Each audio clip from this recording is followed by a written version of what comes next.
Hey, I think we're on the big picture. How does this sound? This is gonna go great. How you doing, Chris? Hey, Grant. Hey, great to see you. And yeah, excited about today's show. I'm very excited about today's show. We're gonna talk about some things today that some things that just been on my mind. I've been watching the stock exchange, the Dow, the Nasdaq. I don't think a lot of people are that familiar with how the stock market actually operates, and then some of the bigger businesses that kind of dominate in the space. And I've heard these terms tossed around, Magnificent Seven. It's like Magnificent Seven. It sounds like a movie, right? Like, what is the Magnificent Seven, right? And these seven companies, and I'll let you elaborate on these seven companies, they dominate nearly 30% of the US stock market, and they're tech stocks. 30%, that's no small number. First, introduce yourself a little bit, Chris. Tell us a little bit about you more and more so people understand that. And then let's get into this discussion about the Magnificent Seven.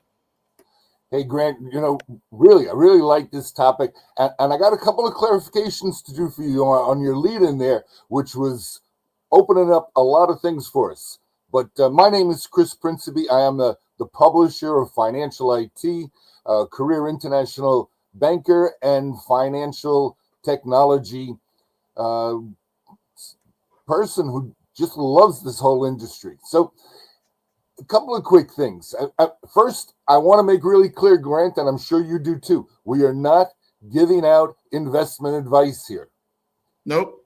That's not our job. Our job is to take some complicated subjects and make them sound simple, and to give some opinion on the things that are going on and the things that we like to talk about. Now, back to what you said. The Magnificent Seven, quite correctly, Grant, is a movie. It is. And it's a movie I remember seeing when I was a kid. And it was a 1960 movie that was a Western. Yeah. Right? And I remember, I don't know, people, maybe you have to be from New York, but we had Channel 9, which used to have a movie show called The $1 Million Movie. And I remember watching The Magnificent Seven. It was one of my favorite Westerns, still is. I've seen it probably a dozen times.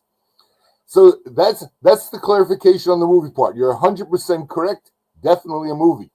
Yeah. Now, the other part is when you say that they're 30% of the Magnificent Seven, which are tech stocks, and we'll go through the names in a second. But when you say they're over 30%, got to clarify just a little bit, because they're actually, according to last week, are 34%. But of the I'm way off. I'm way off.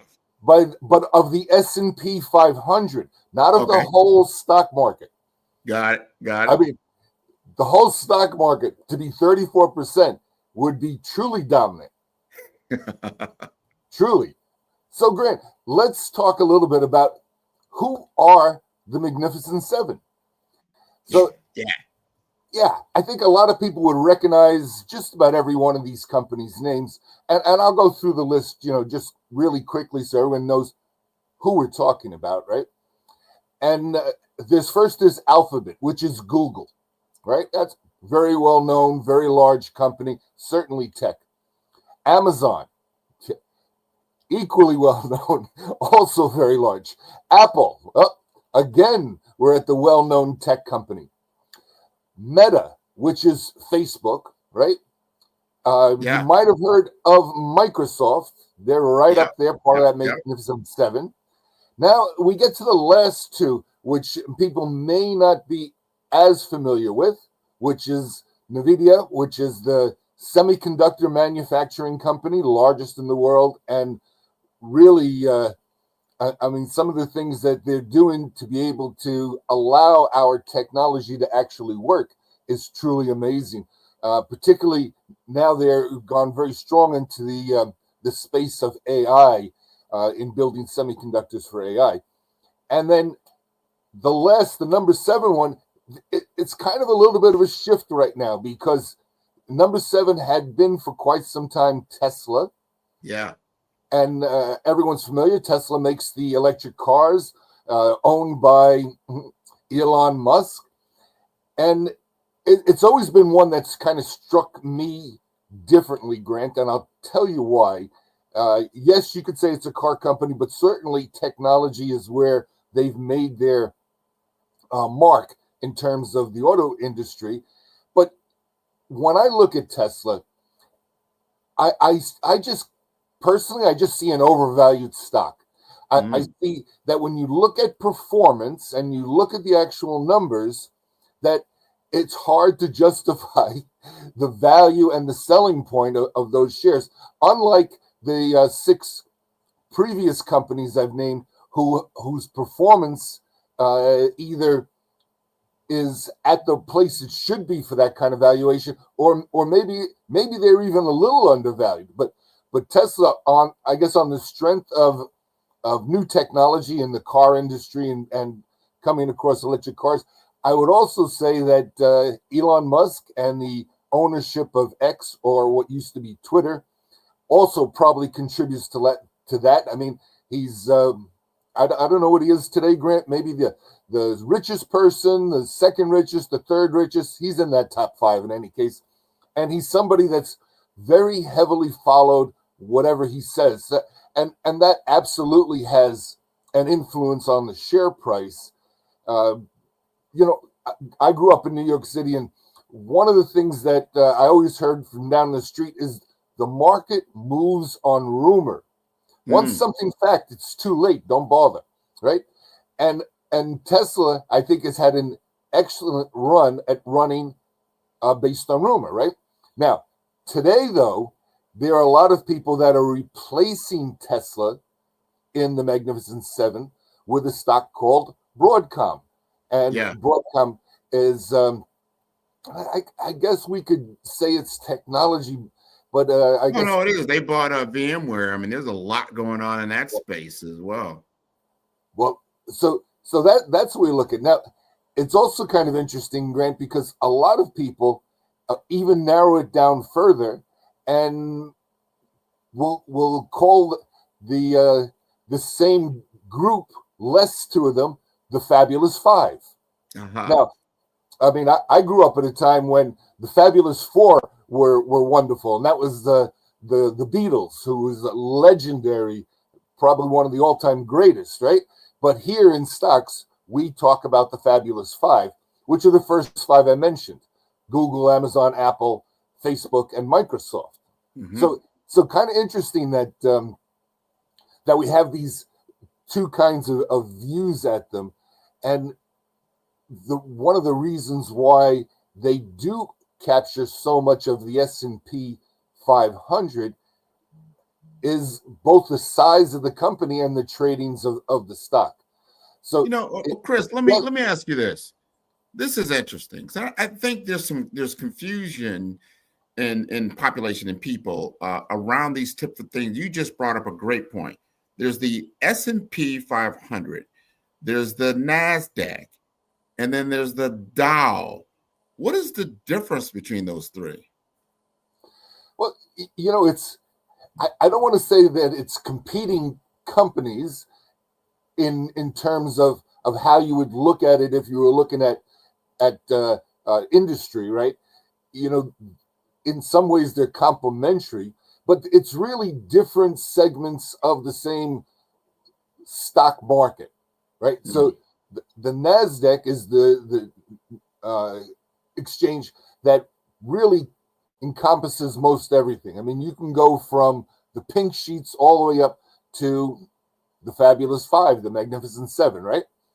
S&P 500, though, is only 500 companies, where it gets the name 500 from, and that is generally in the tech space more than anything, right? And the Dow is also an exchange that could be, so you can trade on all of them if that's what you desire to do. And of course, you have a very integrated broker community that executes and goes through all these trades, and you pretty much need a broker to go through these things.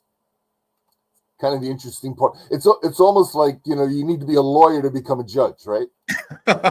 You're right. It's a little bit. So there's a lot of concentric circles, right? There's a lot of interplay between these things, potato, things of that nature. But kind of where's the money? Where's the best interest for your financial portfolio to be resting? What it looks like. Here's my question. And you've been around the block. I'm not going to date you, but I think you've been around the block a few times. Have you seen now with the rise of tech and in the balance shifting in global finance? I'm talking about over a lens 10, 20 years, where before those big stocks, were different names in different industries. How has the tax rise, like shifted the power balance in global finance? Well, Grant, it's very interesting because it makes me think about, uh, if I go back to the early 80s, right, and think about what would have been the Magnificent Seven, say then, or in the 90s, right? Because it wouldn't have been any of these companies because none of these companies existed then, which is Wow. quite extraordinary. It would have been companies like General Electric, like General Motors, right? Like IBM, right? Yeah. These are even companies like Kodak, or DuPont Chemicals or Dow Chemicals. I mean, any of these kind of really big, what we call heavy industry, dominated through those times. And if they had coined the term Magnificent Seven, then those are the names you would have seen. Wow, such a transition, because we don't see those names at all, which is which is kind of surprising to me, because if you look at, I mean, IBM, you'd have to call a tech stock, Sure. Sure. right? Sure. They're not making the list today. Not even on the list. Can you believe You know, that? You never made a mistake when you bought IBM, AT&T. I remember Cisco was, definitely, that was a tech stock. It was definitely climbing. But in this new age of disruptive technology, you would say, the digital footprint, the digital ecosystem, and who has taken advantage of that of the last decade or so. And I say search and social. You say, what do you mean search and social? I mean, Google, right? There's your search. And then social is Meta, and then these two entities have become the gorillas in the room, more or less, right? And then how they're moving forward. And we're still in just an emerging technology space about who's going to dominate, AI. Now, Microsoft is sitting there with Chat GPT, but I'll tell everybody remember that word AOL, American Online? Like, is not that big a deal right now, right? They were overcome as the race toward this new tech emerged. I'm, the jury's still out if that's going to be the dominant platform. But over time, as more and more users, and that's people really dominate. I don't think we realize how much power we have as a collective on the overall market structure, because depending on what we choose and how we operate and how we behave, that is what kind of changes the dynamic over time. Would you agree with that? Grant, and I like some of what you just brought up too, because it's interesting to me. Is in some ways, any of that fabulous five, you could put under the search and social, Yeah. right? I mean, we can't do any of that without Microsoft, right? You can't do it really without Apple either. Yeah. And I mean, Amazon, yeah, you think about it as online, an E-commerce. online market, Yeah. but it's, for a lot of people, it's also a social space, right? Man, we're just changing dramatically. We got to go to a quick break. We're going to come back, because as people think about how they go around their daily tasks every day, how are they utilized? What tools are they utilizing? And these are the tools that are driving these Magnificent Seven, fabulous five stocks. So we'll go to break. We're going to come right back. Thank you. Set a case efficacy chain, also known as chain of efficacy, a digital chain. A chain is only as strong as its weakest link. Educate, efficiency, effectiveness, and evolve. So whether you are doing market research, studying, doing market analysis, or making a critical financial decision, get the latest breaking, developing market news in the cryptocurrency markets at www.efficacycoin.com. Efficacy Cryptocurrency News is powered by Case Capital Markets.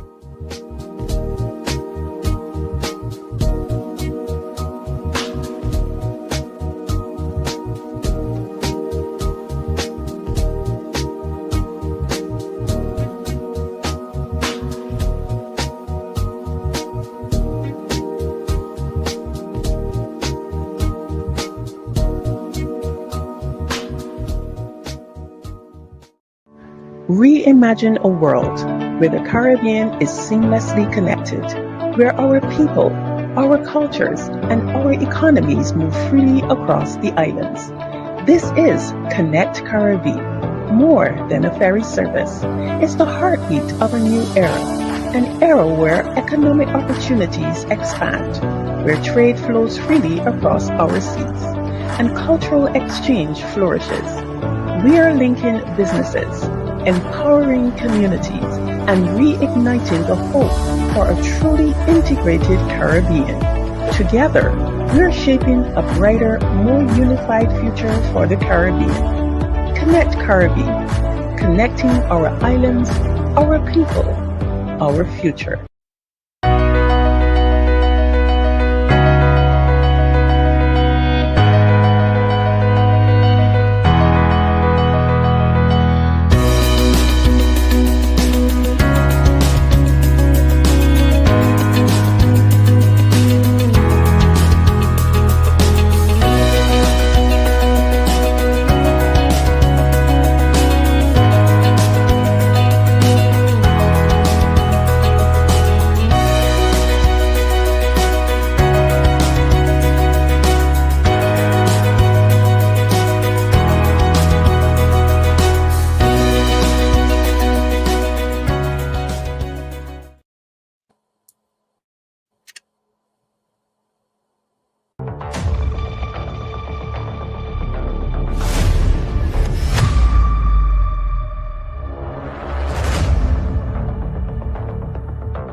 Welcome back. Welcome back to the Big Picture with Grant McGaw and Chris Principe. We're having a great conversation around technology, stock technology, behavior in the financial markets. I want to ask Chris, because Chris is my subject matter expert. He is a loving New Yorker, as I've been told earlier today, that New Yorkers are just full of this loving heart and this kindness. It just exudes from this area of the country.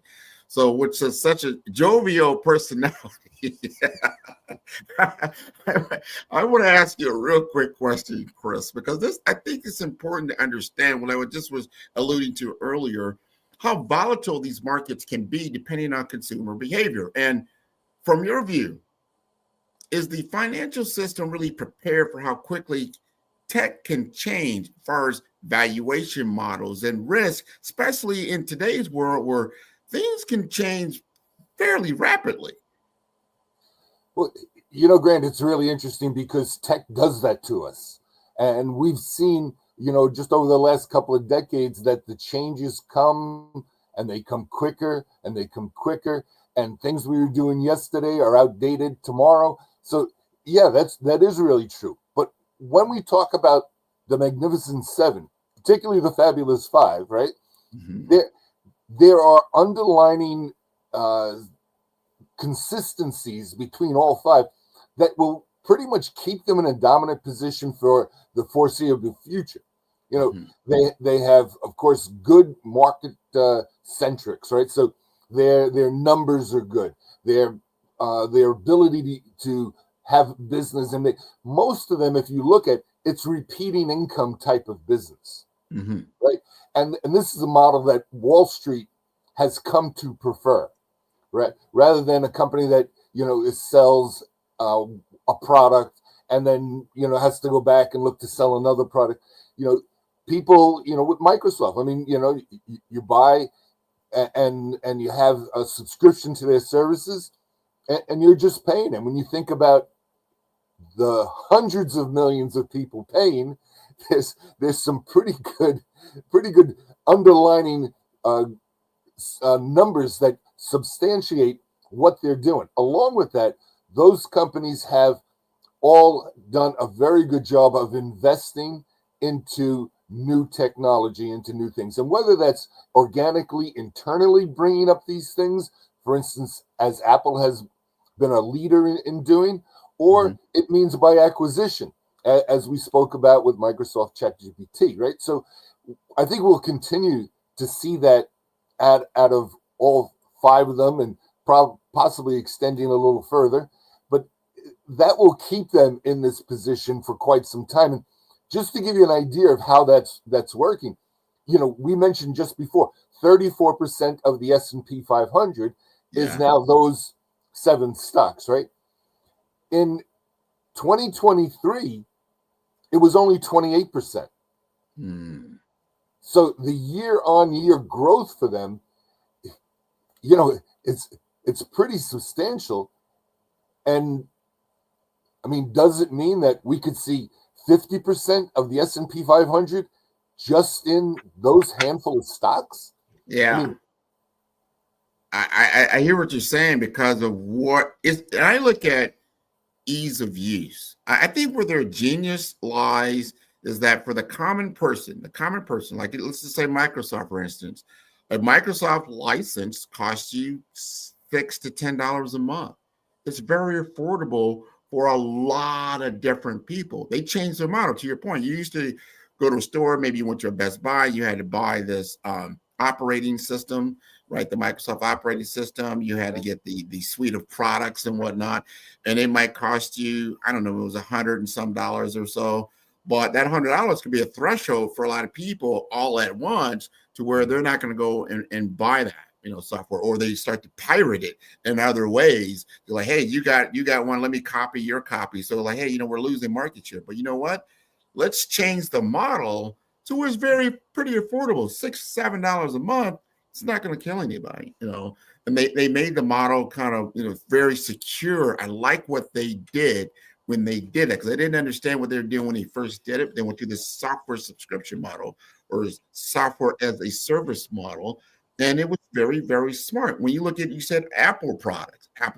No, Apple iPhone, I think by itself may cost you close to $1,000. Well, $1,000 investment is a lot of money for a lot of people. However, if you break that down and you go to your mobile provider, right, your AT&T, Verizon, and what, like T-Mobiles of the world, and you can get that on a monthly recurring basis.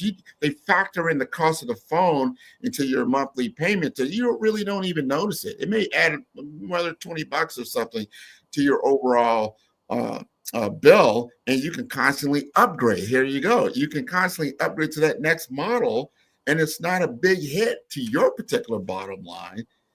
It was genius that they did this. You look at Amazon, they make it easier. You're not getting anything new by going to Amazon, but it's easier. I can go to Amazon. I can get it shipped in a couple of days. I don't have to get in my car. I don't have to drive anywhere. I pretty much know what it is that I'm getting, and they make it easier to send it back. Hey, this is not what I like. It doesn't work. You know, they've made the model for acquiring their services very easy. Now, I'm a little concerned about Google these days because of AI and what's happening. Does it have the same market share? You got Facebook and how it's dominated, you know, with social media and the ad space. Are people still utilizing, you know, those types of things? Most people don't pay to use Google. They don't pay to use Facebook, but they have people back then to help them, you know, continue to provide the service. So I think there's some volatility there. But these are interesting financial models that we're working with. And in a payment world, we're seeing innovation from these fintechs and how they're doing these things. Now, could any of them be a future magnificent stock in the future? Now, here's my question to Chris. As you look below the Magnificent Seven, you see these certain companies on the rise because of their models. We've talked about cryptocurrency. We talked about, hey, are you ready? You're not ready. I mean, are you starting to see some things in this fintech world that kind of piques your interest? Well, Greg, a lot of really good comments right there, but I'm going to take issue with just one. When you spoke about Google and their model, if you're on Gmail, right, and you want to use the cloud storage, right, you probably don't even notice it that Google charges you $1.99 every month. Oh, I don't. They do?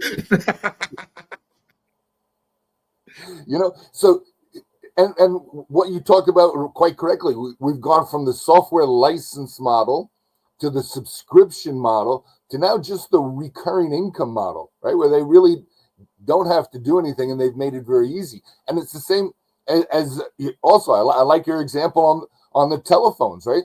So yeah, Apple makes the phone, but it's through the cell provider that you actually buy the phone, and there they make it very easy for you by stretching out payments, right? It's a very similar model to cars, right? GM makes the car, the dealers deliver, and you pay the dealer for the car, and the dealer is not actually paying for the car, right? It's all financed. Same thing with the phones. T-Mobile's not actually buying phones from Apple; they're financing, right? Yeah. So you got the same kind of model that goes through. I mean, it's the same thing if you want to go back even further. I have a farm where I'm raising cows, right? But the supermarket is actually how you get your milk, right? I don't go to the farm and say to the farmer, I want to buy a gallon of milk. They'll laugh, right? So it's the same thing. So, you get this tiered model, which you could say yes, and it brings in the middleman, and maybe there's some cost there. But what it really does, Grant, is it makes things very affordable for people. Okay, and we've talked about this before. Basic mentality of people today, which I don't necessarily agree with, is how much is it per month, and that's the only question they have. Yeah. It can be deceptive because it goes on and on and on. It could be a forever. But for certain companies, that's an evergreen. It's consistent. That monthly reoccurring revenue, MRR. Yeah. And when you start talking about valuations, how do you evaluate a company? What is their monthly reoccurring, and is it sticky? It's not going to be something you're going to just throw away and then that monthly reoccurring goes away. Most of these things you're consistently using. You're constantly using, like for me, I'm a Microsoft guy. I'm constantly using a Microsoft suite. I also use a Google suite also. I watched how the search engine morphed and changed and got smart. They were just a search engine. You just went on the internet and you search. They're not just a search engine any longer, right? That's just one of the things that they do. You mentioned with email. They got into the workspace, right? And that was Microsoft's world. Like, hey, you're playing in my sandbox, right? Well, when they came out with that suite, Microsoft really was a trailer in that world. They had to catch up to what Google was doing. And a lot of these technical enterprise application companies or managers and C-suite executives say, hey, this is a better model. I'm going to save money. I like the suite. I'm not dealing with a lot of complexity. I like this. Same thing with Amazon. People think of Amazon.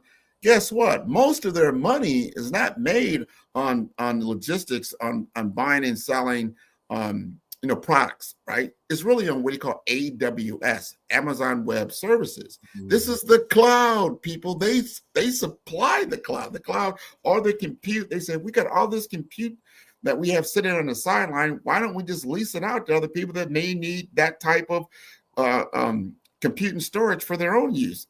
Boom. AWS, you look at their balance sheet, they're enormous in what they do. So there's a lot that you can play in. So you look under the hood of this Magnificent Seven or this Fabulous Five. You say, oh, they have got all kinds of toys that are down in here.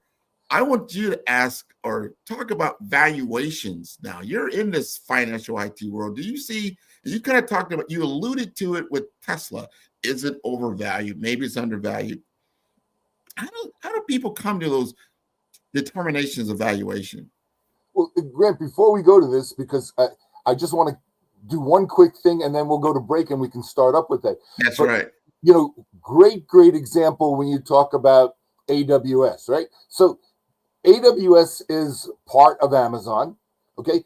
AWS became part of Amazon because Amazon realized they needed cloud services, so they started building their own. And as they started building their own, they realized that, hey, this is something that we can off-sell to other companies and build it up even more, right? So they really embrace this business of cloud delivery. Now, it's not the biggest money maker in Amazon, but it is the most profitable by percentage money maker by far. And right now in the world of cloud services, AWS is probably 40% of all the cloud services out there, maybe even a little higher. So they, by them having their need themselves and recognizing that, they kind of like had a business dropped in their lap that is huge and highly profitable. Highly profitable. We're going to go to break. We're going to come right back. So we're getting into these juicy conversations. Thank you, Chris. TravelShare. It Marketplace is an innovative, dynamic, user-friendly, and fully comprehensive global travel marketplace, featuring all Caribbean islands as a premier destinations. TravelShare. It Marketplace featured daily travel news, arts, culture, events, travel weather news, individuals' remote work, flex time, paid time off, family leisure time, and travel deals to better connect the U.S., Caribbean, and the Americas worldwide. So no matter where you want to travel in the world for work or leisure, working remotely or on vacation by yourself, with friends or family, whether by air or sea, TravelShare. It Marketplace makes it easy to get you to your destination. Book now at www.travelshare.com.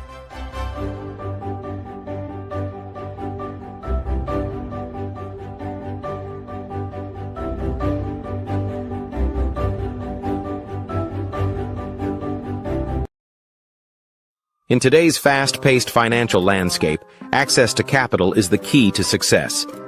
At the heart of this revolution is Case Capital Markets, powered by SETI Case. Here, innovation and investment converge, creating a dynamic environment where businesses can thrive and reach new heights. Introducing Grant McGaw, the Senior Advisor at Case Capital Markets. Grant is a visionary leader, dedicated to connecting businesses with institutional capital and strategic funding. His expertise opens doors to game-changing investment opportunities, making him an invaluable partner for companies looking to scale and succeed in the competitive world of finance. With an impressive 25 years in technology, 9 years in healthcare, and 6 years in investment banking, Grant McGaw has a proven track record. He has successfully closed over $500 million in high-value transactions, seamlessly bridging technology, healthcare, and infrastructure with innovative financial solutions. His experience is a testament to his ability to drive success. Case Capital Markets offers businesses direct access to over 32,000 venture capital firms, private equity funds, family offices, and institutional investors. This network empowers mid-market companies with under $100 million in revenue to scale beyond their limits, unlocking unprecedented growth potential. Debt, equity, growth capital, public offerings. These are the building blocks of the future of capital access. Whether you're scaling a business, seeking investment, or exploring market expansion, Grant McGaw is your trusted partner. Together, you can unlock capital and create long-term financial success. The future belongs to those who take action. Are you ready to elevate your business?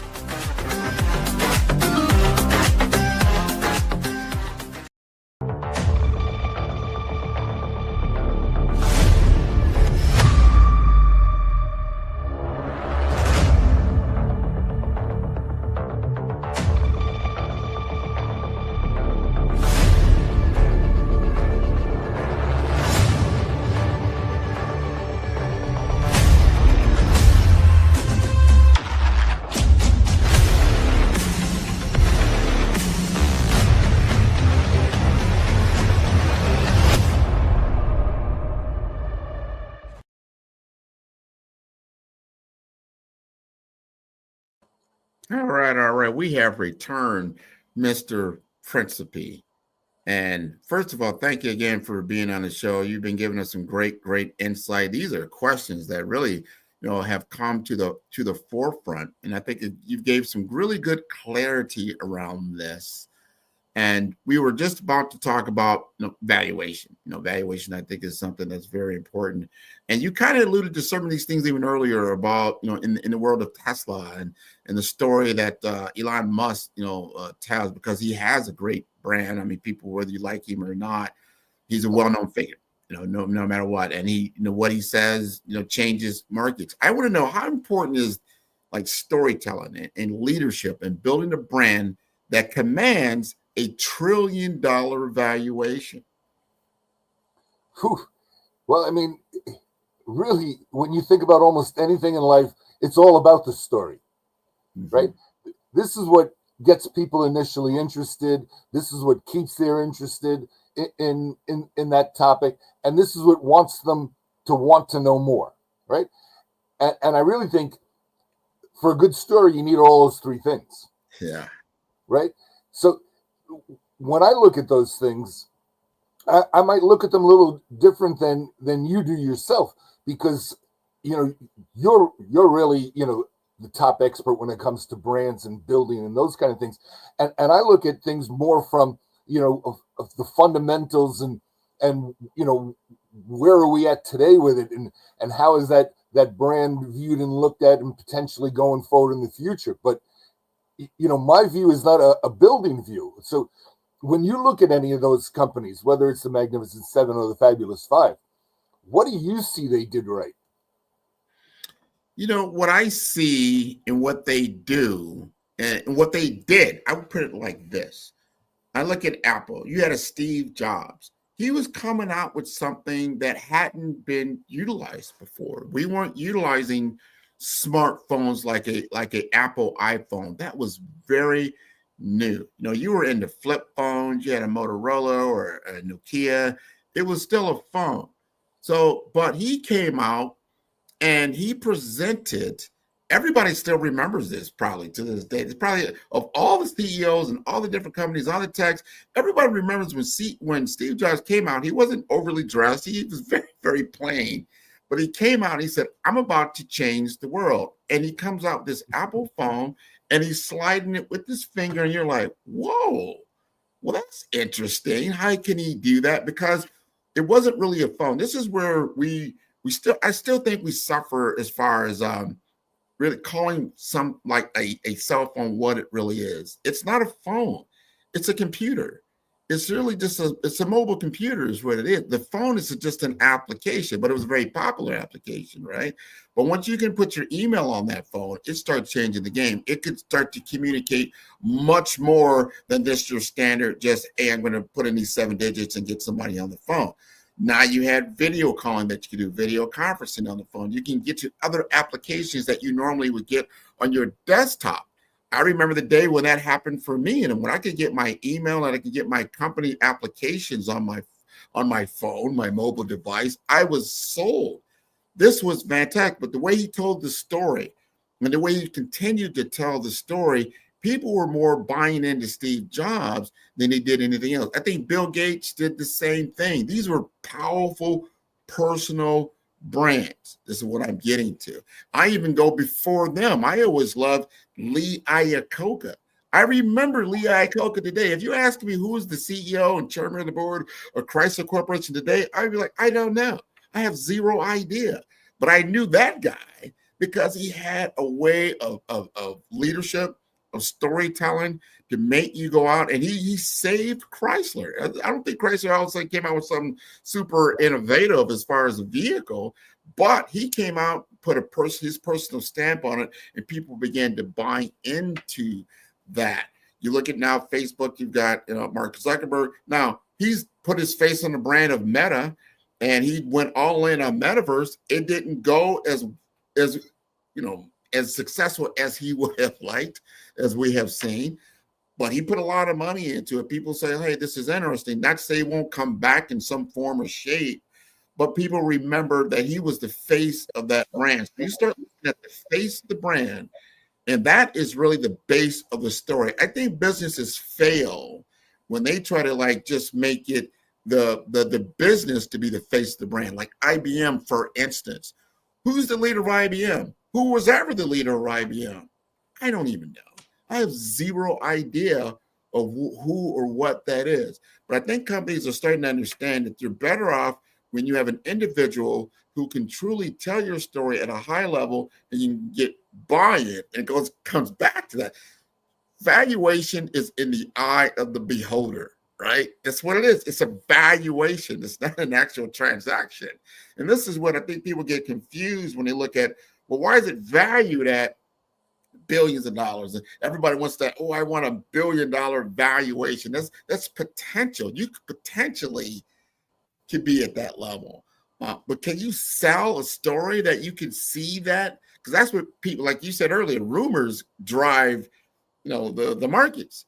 So if you can tell a very powerful story and show a proof of concept, this is another important thing, the proof of concept. Remember at the time that Steve Jobs came out with the iPhone, the proof of concept, it was there, but it wasn't highly adopted. Meaning it wasn't, worldwide people weren't buying this type of technology, but then it started to gain steam, momentum, and it started to prove, hey, he's starting to hit these metrics and these numbers, and that would then the valuation goes further and further up. So I think being able to tell that story and have leadership value and be the face of your brand can get you a higher valuation, in my opinion.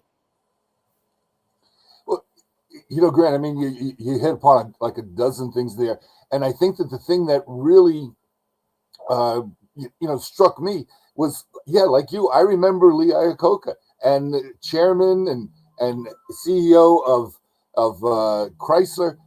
He probably wasn't the first, but he's probably the most memorable of the CEOs that became the brand of their company, right? It's probably one of the first and probably one of the best known. And now we have any number of advertisements and commercials that, kind of go that, I'm not only a customer, but I like the business so much I bought the company kind of approach, right? Right. Where they actually do that. And, we jump back to the Magnificent Seven here, that most of those companies, there is an individual closely associated with that brand who in effect made the brand, right? I mean, okay, Tesla, Elon Musk, very easy to go. But I mean, if you look at Microsoft, if you look at Amazon, right? You look at these companies and you right away can think of Apple. You can think of, right away the person that made the brand. Now with Nvidia, with the semiconductor company, who could really name their CEO, right? I couldn't. Yeah. So they haven't taken, let's say, that route for branding, right? But it seems that it's much more effective now than I think a few decades ago. No, 100%. And what you said, like in the case of NVIDIA, the end user is not going to an NVIDIA store and buying chips, right? So their client who buys NVIDIA is not the end user, so to speak. Though those are the big tech companies that need these chips to actually power their tech. So they need to be, in front of them for sure. People know that logo when they come out and what it looks like. But if your product or service is definitely utilized by the population at large, that's what you got to look at. Now, here's my question for you. This is interesting because I want to know, in light of all this new tech, is the U.S. still the best place for tech innovation in the world? Because you dwell in the world. And when I look at you, and yes, you're in Florida, you're from New York, you spent time in the Virgin Islands, but you're really out there in the world. Are you seeing maybe a new magnificent collection of companies coming out of maybe Asia, Africa, or the Middle East? I mean, it could change rapidly. Yeah, and Grant, it's a great point because the world is big, right? there's a lot out there, and when we started off this show, we talked about the Dow, we talked about NASDAQ, we talked about the S&P 500. They're pretty much U.S. centric exchanges, right? Yes, you do get foreign companies that in fact, it's prestigious for a foreign company to be able to list on and qualify and list on those exchanges, sure. But most countries have their own stock exchange, right? Where they are buying and selling mostly local companies in those markets, or divisions or companies that are set up by big companies to meet local requirements, so that they will trade that individually, right? So there is a lot of that. But I think if we were to look at Asia, for example, I mean, it would be really easy to come up with a whole different big three or big five or big seven, right? You know, you could look at companies like Ant Financial, right? You could look at companies like SoftBank, right? You could look at companies that, you know, also do the same thing and similar things as Amazon, right? So, you know, you could easily come up with in different parts of the world with these companies. Now, where is that going to go? And to me, there's a few things that influence it, right? So right now, especially in the tech space, we're looking at, to me, two areas where we're going to see advancement and consolidation, right? And most of that consolidation will be through acquisition. So when you become a really big company, right, and you're listed on a stock exchange, and I don't know, we'll take Amazon as an example, right? You're listed on the stock exchange. You know, you need to keep always increasing your performance so that the shareholders are happy and they keep investing in the stock, right? Yeah. So in most cases with companies over the $1 billion mark, organic growth, in other words, how they increase their sales internally through their business, is usually not enough to move the market. So the way they have to do it is by acquisition. So I'm a $10 billion company today.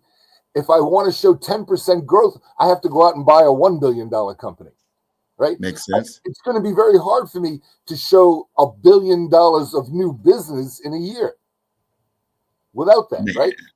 You said that. We got to go to break here, Chris.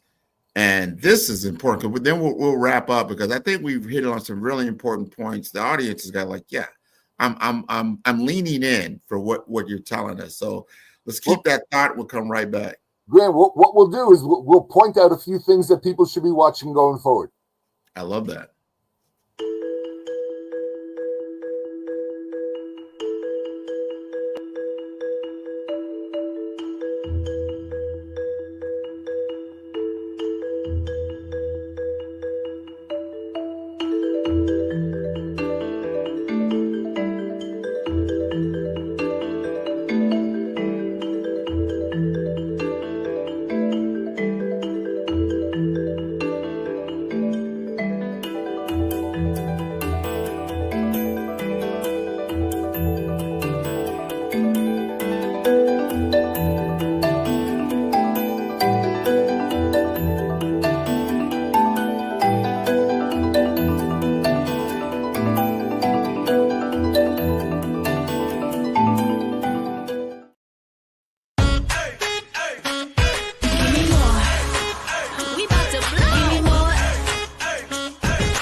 Today we're taking a little vacation on the west end of St. Croix, visiting a seaside restaurant called the Beachside Cafe here at Sandcastles on the Beach. The atmosphere is just wonderful. You just feel very welcome when you're here. Hi!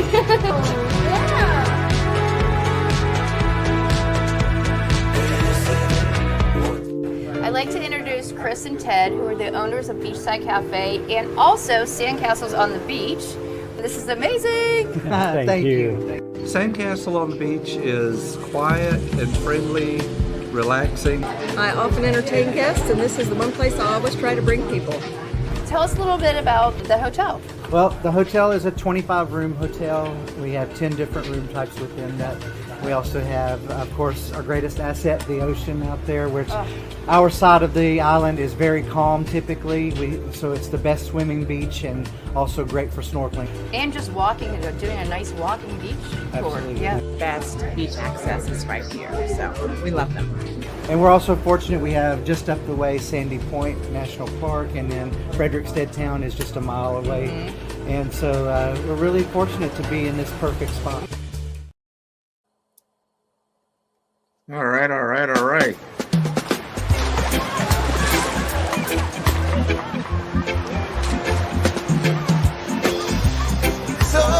nice, so nice.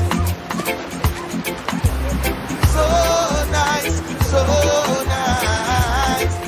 Virgin Islands nice. So nice.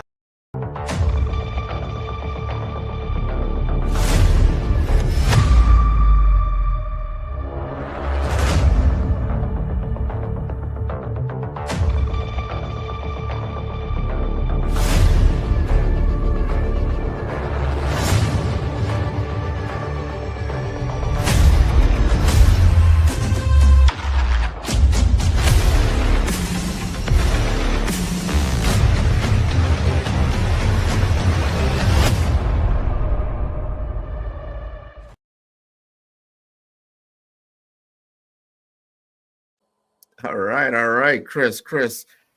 This has been a wonderful segment, and we've got a few minutes left here.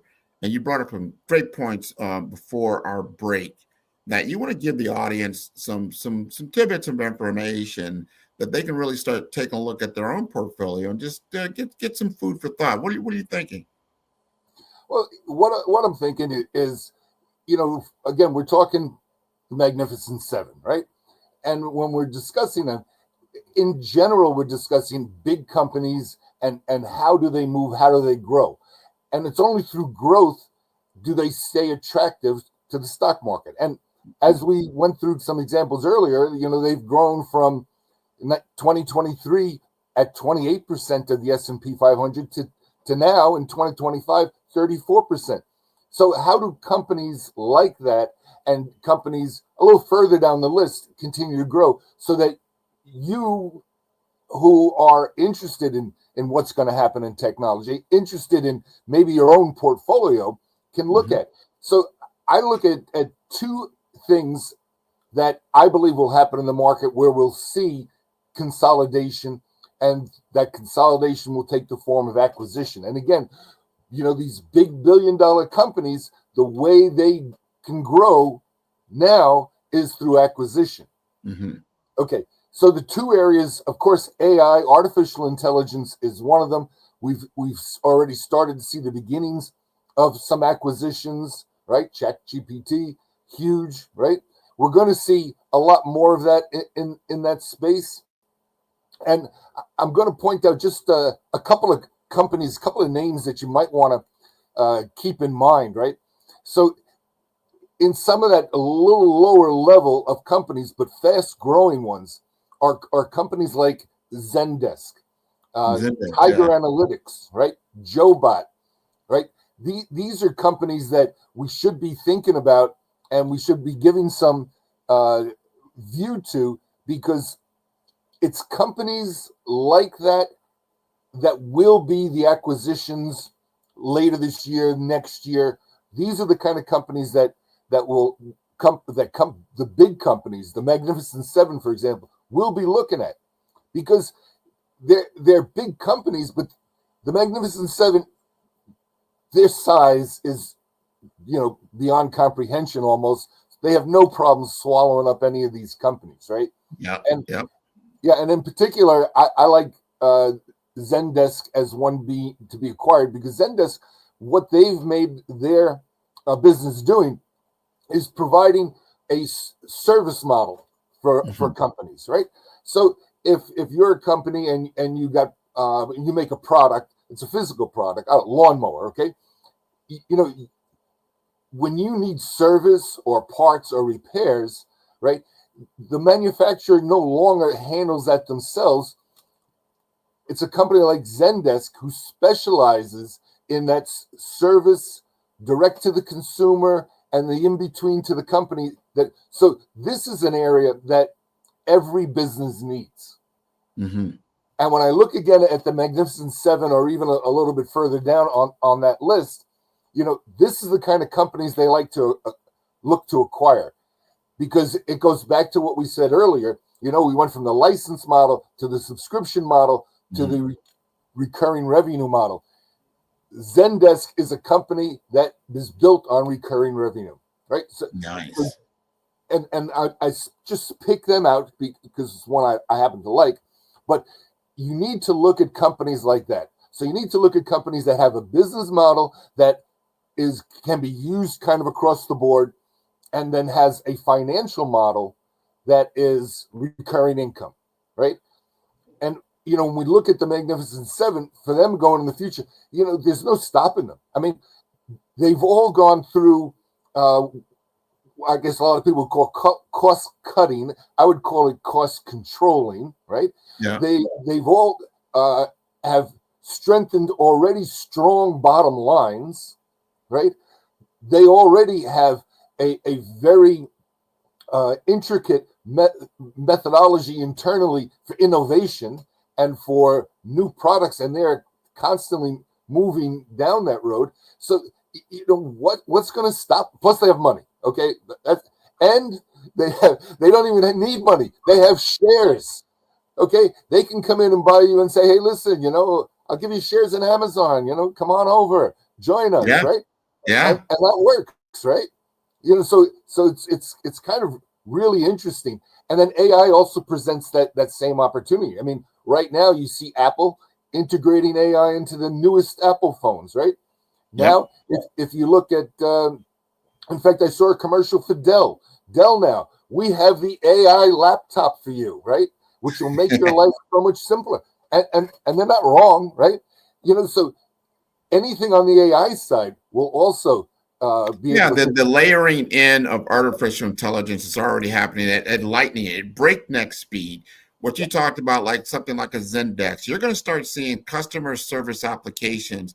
This is what's going to fuel agentic AI, and whoever gets that right is going to be the next big giant. I think maybe they'll become we got the Magnificent Seven, we got the Fabulous Five. I don't know. We're going to have the 8 is enough. Maybe that'll be it. In the agentic AI space. Again, this has been wonderful, Chris. I want to thank you again. Everybody, you got to come back next week. We're talking about these things, and we're going to be talking about some things going on in St. Croix that you can't sleep on. What is happening in the financial markets, financial centers that are going to merge the world of the Caribbean with the USVI and the world, and what we're able to accomplish. So I want to thank you again for being on the show. Well, Grant, I just want to point out that people don't realize the strategic value that is down in the U.S. Virgin Islands, and I'm looking forward to our conversation. Absolutely. So again, thank you everybody for tuning in to The Big Picture. We'll be on live every week. This is wonderful. Where are you going to get this kind of entertainment from? A guy from New Jersey, New York, down in Florida. You got a guy that's spent 30 years in Florida, USVI now, and now in Omaha, Nebraska, believe it or not, in the Midwest, in the home of Buffett. I'm going to be going by Buffett's house probably a little bit later today. So thank you again for tuning in. Great, Grant.